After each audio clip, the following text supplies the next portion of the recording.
అల్లు అర్జున్ ఇంటికైతే ప్రజెంట్ చిరంజీవి రావడం జరిగింది. ఇక దీని గురించి ఇప్పుడు అందరూ కూడా ఉత్కంఠంగా ఎదురు చూస్తున్నారు అనుకోవచ్చు. ఆయన మాత్రం అక్కడ అల్లు అర్జున్ ఇంటి ముందు ఆయన కనిపించడం జరిగింది. ఇక అల్లు అర్జున్ పుష్ప 2కి సంబంధించి సంధ్యా థియేటర్ దగ్గర మహిళల పైన ఆయన అయితే ఇక్కడ జరిగిన సంఘటన, ఒక మహిళకు జరిగిన సంఘటన గురించి అయితే చికట్పల్లి పోలీసులు ఆయననైతే అరెస్ట్ చేయడం జరిగింది. ఇక ఈ అరెస్ట్కి సంబంధించి ప్రజెంట్ ఆయన అయితే గాంధీ హాస్పిటల్లో ఉన్నారు.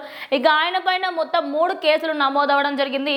1181 బిఎన్ఎస్, అదేవిధంగా బిఎన్ఎస్ 105 మరియు రెడ్ విత్ 3/5 బిఎన్ఎస్. ఈ కేసులలో కీలకంగా మనం బిఎన్ఎస్ 105 గురించి మాట్లాడితే నాన్ బెయిలబుల్ కేసుగా అయితే పరిగణిస్తున్నాను.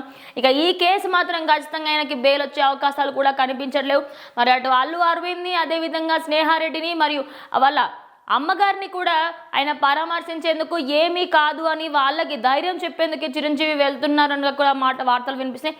ఎంత కాదనుకున్నా, ఎన్ని గొడవలున్నా, సినిమా రంగానికి సంబంధించి ఏ విషయం ఎలా ఉన్నా కూడా ఇప్పుడు అందరూ గుర్తుంచుకోవాల్సింది ఏంటి అంటే, ఎంత కాదనుకున్నా అవుననుకున్నా ఆయన మేనల్లుడు.